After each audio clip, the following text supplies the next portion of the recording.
टिकल तर भगवत टिकल. आणि शिवरायांनी बरोबर त्या संकल्पनेचं अनुकरण केलं.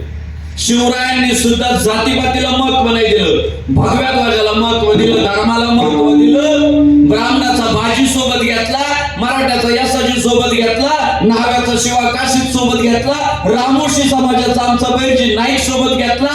18 पकड जाती, 12 बलुतेदार सगळ्या पोरांना एकत्र केलं आणि मग या मुघलांच्या छाताडात भगवा लावला.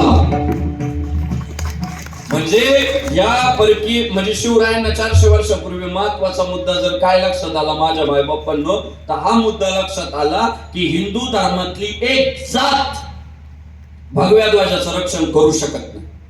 आणि शिवरायांना जे 400 वर्षापूर्वी कळालं ते 2026 मध्ये जसं तसं खरं आहे.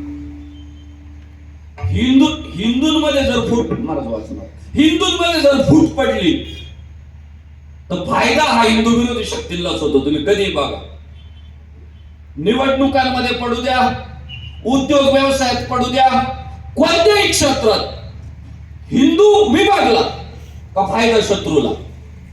आणि जे शिवरायांच्या लक्षात आलं की धर्म जर सांभाळायचा असेल तर पोरं संघटित करावे लागतील आणि सगळ्या पोरांना सोबत घेऊन तर स्वराज्य उभं राहील. म्हणून आपल्याला म्हणावं लागतं